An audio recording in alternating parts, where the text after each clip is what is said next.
Se você acredita que você é uma criação de Deus, que a partir de uma sabedoria divina e total do Pai, que coloca todo um funcionamento de um corpo, de um homem e de uma mulher para que se venha um novo ser humano, então você se sente abençoada e grata por Ele.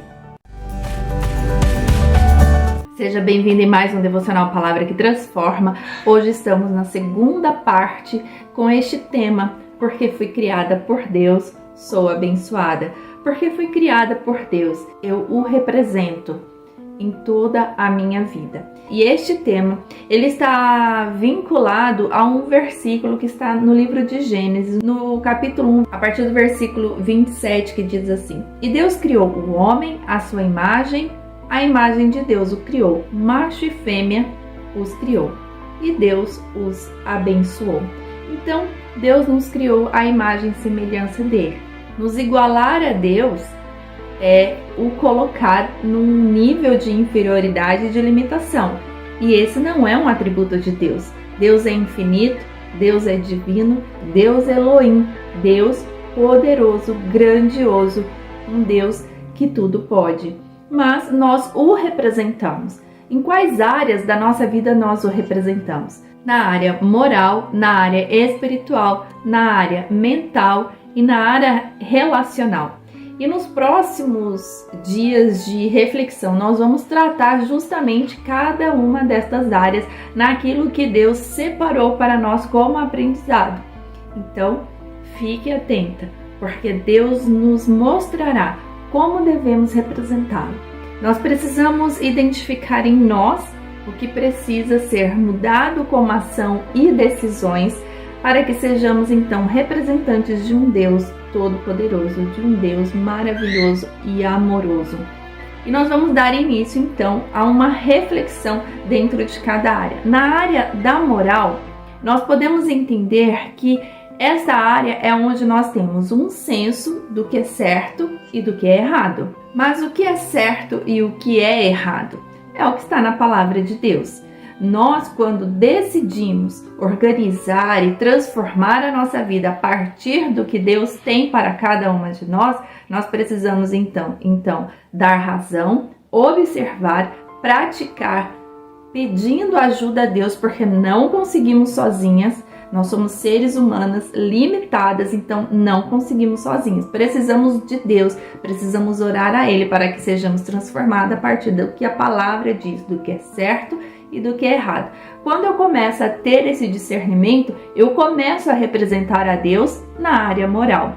Mesmo porque quando eu penso na área moral, eu também penso de que eu tenho que prestar conta dos meus atos com meu cônjuge, meus filhos, com colegas de trabalho, com líderes, comigo mesma e com o próprio Deus. E, por exemplo, quando chegar no final do dia, você dizer: Deus, o dia se encerrou, eu tive estas ações, tomei essas decisões. E, Senhor, essa decisão eu entendi que eu não fui muito prudente, então eu preciso melhorar nesta parte. Senhor, nesta parte eu agi conforme o que a tua palavra diz, mas o resultado não foi o que eu esperava, mas esperarei em ti, porque tu és o meu socorro bem presente. Senhor, nesta área eu já estou ok, eu já aprendi, passei inclusive por uma situação que me provou e me aprovou naquela característica que eu precisava mudar. Então, essa reflexão diária do nosso dia é importante. Porque para sabermos que representamos Deus devidamente na área moral, do que é certo e do que é errado. E sabendo que sempre terão coisas a serem mudadas, porque nós não somos Deus, nós não somos um ser divino e perfeito. Nós somos uma criação dele, que vivemos no que é temporal, vivemos no que é material e muitas vezes nós somos corrompidas por essas situações, por estes pensamentos, pela educação que recebemos, pela circunstância das quais nós estamos. Então nós precisamos buscar em Deus este aperfeiçoamento. Por isso que o Senhor diz que nós precisamos viver em santificação, Ou seja, viver no aprendizado de nos separarmos do que é errado, do que é impuro, do que é pecado. E como que eu sei o que é impuro, o que é pecado, o que é errado? Lendo a palavra de Deus. Se eu entendo que a Bíblia, a palavra de Deus, é a bússola, é o norte para um relacionamento mais íntimo com Deus, para uma transformação da minha vida, então é neste livro que eu vou me basear a transformação, porque aqui é a revelação de Deus para a nossa vida, de como devemos proceder. E para dar início então a essa reflexão que vamos dividir em 2 vídeos, em 2 publicações, no livro de Levítico, que está no Antigo Testamento, diz assim: no capítulo 19, fala sobre a repetição de diversas leis que o Senhor já tinha dado ao povo. E dentro dessas ordenanças, destes princípios e mandamentos, nesse capítulo 19, ele faz então uma repetição destas leis. E diz assim no primeiro versículo: falou mais o Senhor a Moisés, dizendo: fala a toda a congregação dos filhos de Israel e dize-lhes: santos sereis, porque eu, o Senhor vosso Deus, sou santo. O que é ser santo? Muita gente fala assim: eu não consigo ser santo. Por quê? Porque tem uma ideia de que ser santo é ser totalmente Deus, ou seja, a essência de Deus, de quem Ele é. No entanto, o santo significa separação. É se separar do que é errado, do que é impuro, do que é pecado. Deus é santo por quê? Porque Ele se separa das ações pecaminosas, ou seja, Ele não se mistura com essas ações. E da mesma forma que Ele não se mistura, Ele pede para que nós também não nos misturemos, não façamos parte do que é errado. Isso não quer dizer que Deus não ama o pecador. Ao contrário, Ele ama. Por quê? Porque Deus amou o mundo de tal maneira que deu o seu Filho unigênito para que todo aquele que nele crê não pereça, mas tenha a vida eterna com Deus. Então Deus amou o mundo, amou todos que estão no mundo, todos que já estiveram, que estão e que ainda estarão. Então há um amor de Deus estendido para todas as pessoas. Mas o que ele diz é que, como ele não se mistura com as ações de pecado, de impureza, ele pede para que nós também não nos misturemos. Então, por exemplo, se eu vivo em uma casa onde há aquele que caminha segundo a vontade de Deus, segundo os preceitos de Deus, e há aquele que não caminha segundo os preceitos de Deus, você não vai concordar com as ações de pecado daquela pessoa, mas você vai amar esta pessoa, porque Deus não disse para não amarmos as pessoas, mas para não nos misturarmos com o erro, não concordar, não aceitar o erro. Então, no amor, nós vamos mostrar para esta pessoa, quando Deus nos direcionar a isso, que aquela pessoa está tendo ações erradas. Erradas a partir do quê? De qual prisma? Da palavra de Deus. Então, a nossa vida ela deve ser à luz da palavra de Deus. É isso que nos representa moralmente o nosso Deus. E no decorrer dessa repetição das leis, por exemplo, no versículo 3, ele fala sobre honrar os pais e honrar a Deus. É uma das formas que representamos Deus moralmente. No versículo 4, ele fala de adorar somente a Deus. Então, nós rendemos graça, adoração e louvor somente a Deus. E continua nos próximos versículos a falar sobre este adorar somente a Deus.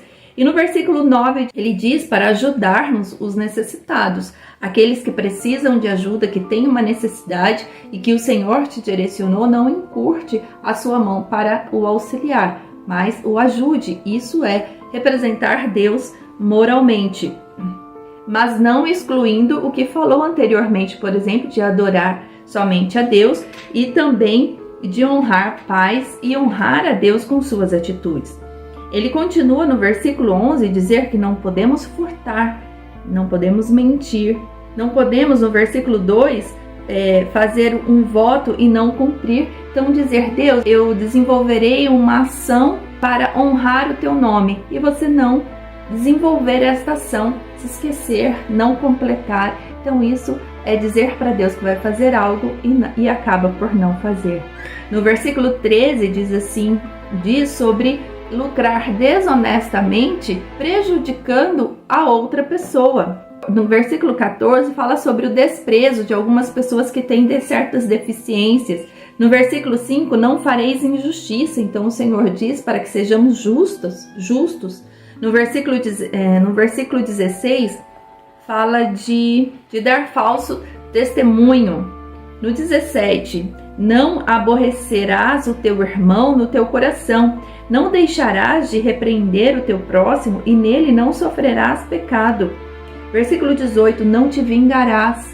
Sabe aquela pessoa que diz, eu vou me vingar daquela pessoa, aquela pessoa vai pagar o que me fez de mal? Então isso é vingança e o Senhor diz que nós não podemos vingar. O ato da vingança é o ato de não se separar de uma impureza, de um pecado, por exemplo. Então eu não represento Deus nesta área. No versículo 19, guardarás os meus estatutos, ou seja, tudo aquilo que Deus tem ensinado a nós precisamos guardar em nosso coração e praticar cada um dos ensinamentos que Deus tem colocado para nós. E assim continua em todo o versículo aqui desse capítulo sobre como é desenvolver boas práticas, que significa se separar do pecado, se separar daquilo que Deus disse para não fazer. E no livro de 1 Pedro, que é no Novo Testamento, o Senhor continua a nos ensinar sobre essa questão de ser de santos porque eu sou santo. Porque se o Senhor nos fez a imagem e semelhança dele como representação de quem ele é, então nós precisamos ser santos como ele é, ou seja, se separar do pecado. Deus é santo porque se separou, mas nós nunca seremos Deus, porque há atributos nele que não cabe a nós, como, por exemplo, julgar o próximo. Nós não podemos. A palavra de Deus diz para não julgarmos. Então, no livro de 1 Pedro, no capítulo 1, o Senhor fala através de Pedro sobre a exortação à santidade. E diz assim, a partir do versículo 14: como filhos obedientes, então, eu sou filha de Deus, você é filha de Deus porque aceitou Jesus Cristo como seu único e suficiente Salvador. Sendo você criada por Deus e uma filha de Deus, ele diz que nós precisamos ser obedientes. Obedientes aqui, a palavra de Deus. Continua no versículo 14. Não vos conformando com as concupiscências que antes havia em vossa ignorância. O que ele quer dizer? Daquilo que não sabemos, nós podemos sim cometer erros, falhas, pecados e impurezas, porque ainda não conhecíamos que esta característica ou esta ação ia contra a palavra de Deus. Mas agora que eu já sei que eu sou uma pessoa disposta a ler a palavra, a conhecer o que é certo, o que é errado, então eu não sou mais ignorante. O que eu sou agora? Uma filha obediente. E continua no versículo 15. Mas como é santo aquele que vos chamou, ou seja, Deus é santo porque ele se separa do pecado, sede vós também santos em toda a vossa maneira de viver. Então, em toda a nossa maneira de viver, em uma conversa, até numa discussão, por exemplo, com o seu esposo, que naquele dia os ânimos ficaram um pouco mais alterados. Até neste momento, você precisa ter uma separação do pecado, uma separação da impureza, onde você levará essa discussão a um ponto de perdão, por exemplo. Você se colocará nesta decisão, porque a palavra de Deus diz que nós precisamos perdoar a mesma ofensa no mesmo dia 70 vezes 7. Precisamos ler a palavra para compreender como devemos representar Deus. E continua no versículo 16. Porquanto escrito está, sede santos, porque eu sou santo. Então é o Novo Testamento resgatando daquilo que o Senhor já tinha dito no Antigo Testamento. Sede santos, porque eu sou santo. Se separem do pecado, porque eu, que sou Deus, estou separado do pecado. Deus não se mistura. Ama o pecador e quer resgatar o pecador. Quer resgatar aquela tua área, por exemplo, que ainda está falha diante do que Deus tem ensinado. Há aquelas pessoas que têm uma vida totalmente dissoluta, totalmente contrária à palavra de Deus, que não aceita o Senhor como um orientador e um pai. E o Senhor diz: até a este eu amo, e este terá a oportunidade de aceitar-me, de reconhecer que Jesus Cristo é o Salvador que morreu na cruz pelos pecados.